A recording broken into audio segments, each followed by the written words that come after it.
গণভোটের মাধ্যমে সংস্কার চায় জামায়াতে ইসলামী, সেই সঙ্গে তত্ত্বাবধায়ক সরকারের অধীনে জাতীয় স্থানীয় নির্বাচনও চায় দলটি। জাতীয় ঐক্যমত্য কমিশনের সঙ্গে বৈঠকে এসব প্রস্তাবনা তুলে ধরেন দলটির নেতারা। আর কমিশনের সহসভাপতি ডক্টর আলী রিয়াজ বলেন, সংস্কার প্রস্তাবনা যেসব বিষয়ে রাজনৈতিক দলগুলোর ভিন্নমত রয়েছে, পর্যায়ক্রমে সেসব বিষয়েও একমত হওয়া সম্ভব। আলিমুজ্জামান সাফওয়ানকে সঙ্গে নিয়ে আরও জানাচ্ছেন নাফিয়া ফারজানা। সংস্কার প্রশ্নে ঐক্যমত্য তৈরির লক্ষ্যে জামায়াতে ইসলামীর সঙ্গে আবারও আলোচনায় বসে জাতীয় ঐক্যমত্য কমিশন। রোববার সকাল থেকে জাতীয় সংসদের এলডি হলে দলটির সঙ্গে কমিশনের এ আলোচনা শুরু হয়।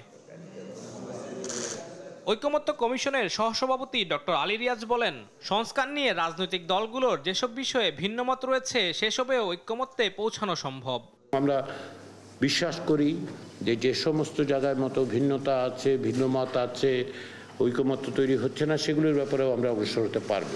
ভোটের সুস্পষ্ট টাইমলাইন না থাকায় রাজনৈতিক দলগুলোর ভেতর অস্থিরতা দেখা যাচ্ছে বলে মন্তব্য করেছেন জামায়াতের নায়েবে আমির ডাক্তার সৈয়দ আব্দুল্লাহ মোহাম্মদ তাহের। আমরা দেখছি যে নির্বাচনের ব্যাপারে খুবই সুস্পষ্ট একটি টাইমলাইন না থাকার কারণে রাজনৈতিক দলগুলোর ভিতরেও নানা রকম অস্থিরতা কাজ করছে।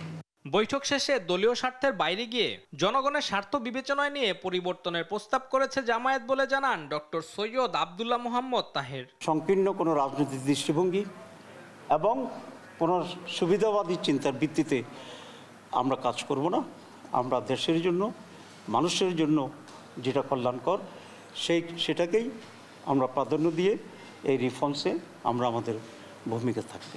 মানবতা বিরোধী অপরাধে অভিযুক্ত ব্যক্তি নির্বাচনে অংশগ্রহণ ও বাংলাদেশকে 4টি প্রদেশে বিভক্ত করার বিরোধিতাও করে জামায়াত। যারা মানবতা বিরোধী অপরাধ করেছে তাদের বিরুদ্ধে প্রসিডিং শুরু হলে, চার্জশিট যদি হয়ে যায়, তখন তারা আর দাঁড় করাতে পারবে না। তাদের একটা প্রস্তাব ছিল যে বাংলাদেশকে 4টি প্রদেশে বিভক্ত করা।